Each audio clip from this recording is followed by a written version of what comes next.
নমস্কার বন্ধুরা, শ্রাবণীর পাকঘরে সবাইকে স্বাগত জানাই। আশা করি তোমরা সবাই খুব ভালো আছো, আমিও ভালো আছি। আজকে সম্পূর্ণ পেঁয়াজ আর টমেটোর মধ্যে একটা রান্না নিয়ে চলে এসেছি। আর দেখেছো বড় বড় সাইজ করে টমেটোও কেটেছি, একটা টমেটো 4 পিস করেছি, আর পেঁয়াজগুলো কিন্তু বড় সাইজের পেঁয়াজ 4 পিস করে নিয়েছি। আজকে আমরা রাতে রুটি দিয়েই খাবো, সেই জন্য রুটিও বানিয়ে ফেলেছি। আর তোমরা চাইলে ভাত দিয়েও খেতে পারো। তাহলে চলো বানানো শুরু করা যাক। আজকের এই টেস্টি টেস্টি পেঁয়াজের তরকারিটা সেটাই তোমাদের সঙ্গে শেয়ার করি। কড়ার মধ্যে 3 চামচের মতো সর্ষের তেল দিয়ে এবারে যে পেঁয়াজগুলো বড় সাইজে করে কেটে রেখেছি আর টমেটো সব একসঙ্গে সুন্দর করে প্রথমে ভেজে নিতে হবে। যদি কোনো নতুন বন্ধু আজকে আমার এই ভিডিওটা দেখে থাকো, প্লিজ যদি চ্যানেলটা সাবস্ক্রাইব করা না হয়ে থাকে তাহলে চ্যানেলটিকে সাবস্ক্রাইব করে দিও। আর রোজের বন্ধুদের তো আমি ধন্যবাদ দিয়ে ছোট করতেই পারি না, তোমাদের জন্য অফুরন্ত ভালোবাসা আমার। এখন কিন্তু পেঁয়াজ আর টমেটো অনেকটাই সুন্দর করে ভাজা হয়ে গেছে। এখান থেকে বেশ অনেকটাই আমি তুলে নেব, যেটা আমার তরকারি করতে লাগবে। আর গ্রেভি করার জন্য আমি বেশ কিছুটা কড়ার মধ্যে রেখে দেব। তাহলে একটা প্লেটের মধ্যে চলো কিছুটা তুলে নিই।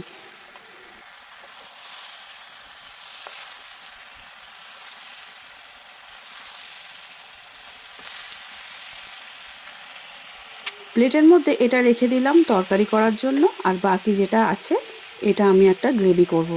দিয়ে দিলাম বেশ অনেকটা রসুন, 8-10 কুয়ার মতো হবে রসুন। আর দেব 3-4টে কাঁচা লঙ্কা। লঙ্কাটা অবশ্য ঝাল অনুসারেই দেবে। আমাদের এই লঙ্কাটা কিন্তু একটু বেশি ঝাল বলে আমি 4টের বেশি দিলাম না। ভালো করে একটু নাড়াচাড়া করে আবারও একটু ভেজে নেব।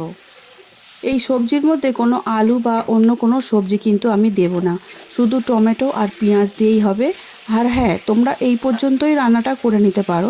এটাও ভালো করে ভাজা হয়ে গেছে, আমি প্লেটের মধ্যে তুলে ঠান্ডা করতে দিলাম। কারণ যেহেতু মিক্সিতে ওটাকে একটু বেটে নিতে হবে, ঠান্ডা না হলে হবে না।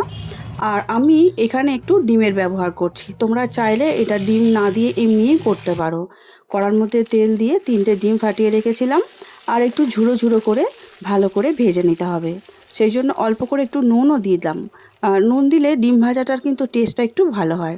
সেই জন্য এবারে খুন্তি দিয়ে ভালো করে কেটে কেটে এটাকে ছোট ছোট পিস করে নিতে হবে। যেভাবে ডিমের ভুজিয়া করা হয় সেইভাবেই আমি ডিমটাকে ভেজে নিচ্ছি।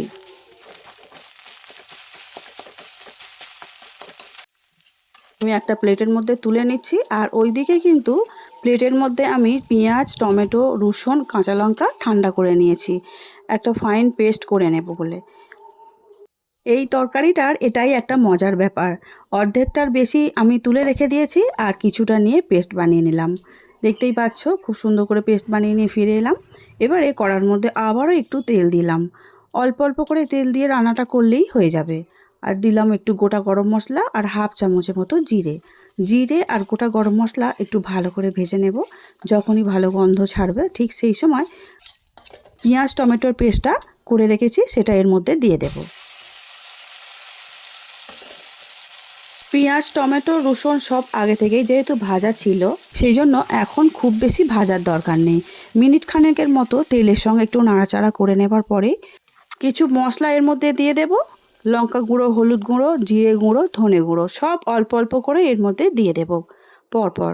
যেমন ঝাল খাবে সেই অনুযায়ী দিয়ে দিতে হবে। এবারে মশলাগুলো দেওয়ার পরে আবারও একটু নাড়াচাড়া করে নিতে হবে। খুব ভালো করে যখনই মিশে যাবে, পেঁয়াজ ভাজার সময় কিন্তু আমি কোনো নুনের ব্যবহার করিনি।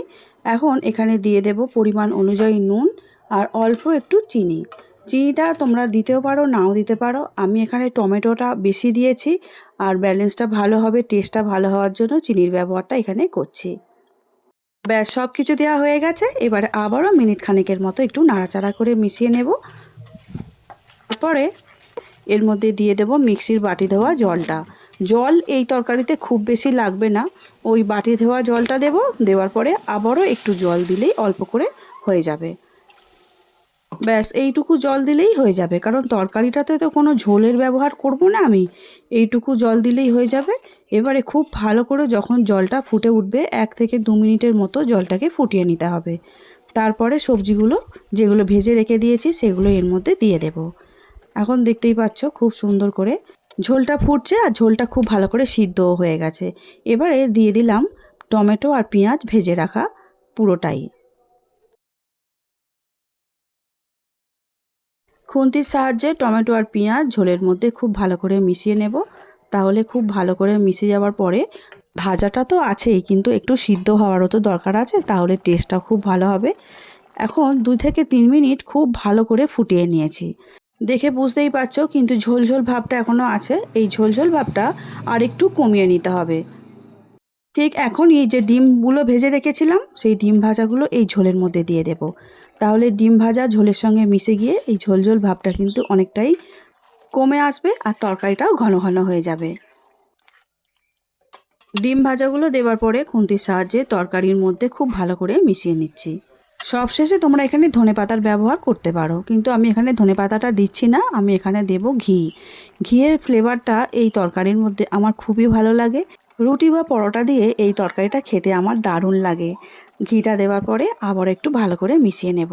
তারপর 1 মিনিট খুব ভালো করে গ্যাসটা জোর করিয়ে দিয়ে ফুটিয়ে নেব, কারণ জল জল ভাবটাও কমে যাবে আর ঘিটাও চারিদিক খুব ভালো করে মিশে যাবে। তাহলে তরকারিটা খুব সুন্দর গন্ধটা ছাড়বে।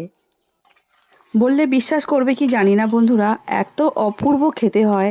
এটা তোমরা অবশ্যই একবার বানিয়ে দেখো। তোমরা যারা ভাত দিয়ে খেতে পছন্দ করবে আমার মতো, তোমাদেরও কিন্তু খুব ভালো লাগবে। আর রুটি পরোটা দিয়ে তো দারুণ দারুণ লেগেছে। এবারে খুব জোরে অনেকক্ষণ ধরে ফোটানো হয়ে গেছে, ঢাকা দিয়ে রেখে দেব আর গ্যাসটা অফ করে দেব।